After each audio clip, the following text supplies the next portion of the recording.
अरे बाप रे बाप छौड़ी दिला चोरैले है।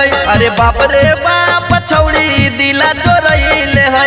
गौआ मोहल्ला हिलैले है, छौड़न के देखी पगलैले है। अरे बाप रे बाप छौड़ी दिला चोरैले है। अरे बाप रे बाप छौड़ी दिला चोरैले है। यार में छौड़ी फसैले है, दिलवा पर चाकू चलैले है। अरे बाप रे बाप छौड़ी दिला चोरैले है। अरे बाप रे बाप छौड़ी दिला चोरैले है। छौड़ी दिला चोरैले है। छौड़ी दिला चोरैले है। अरे बाप रे बाप छौड़ी दिला चोरैले है।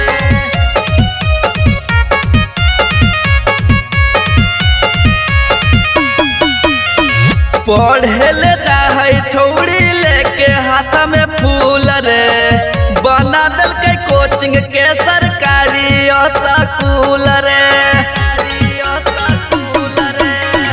पढ़े जाए छौड़ी लेके हाथ में फूल रे, बना दल के कोचिंग के सरकारी स्कूल रे। कोचिंगवा पूरा हिलैले है रे, मास्टर बुके पटैले है। कोचिंगवा पूरा हिलैले है रे, मास्टर बुके पटैले है। अरे बाप रे बाप छौड़ी दिला चोरैले है। अरे बाप रे बाप छौड़ी दिला चोरैले है। छौड़ी दिला चोरैले है।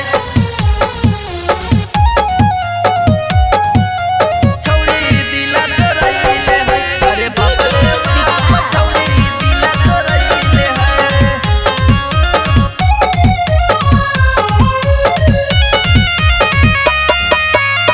रखे नहीं पावे छौड़ी चात के जवानी, दिने दिने बनल जाए छौड़ी के कहानी। रखे नहीं पावे छौड़ी चात के जवानी, दिने दिने बनल जाए छौड़ी के कहानी। बिकू विकास के हंसैले है रे, किसान के ही पटैले है। राकेश रतन के हंसैले है रे, किसान के ही पटैले है।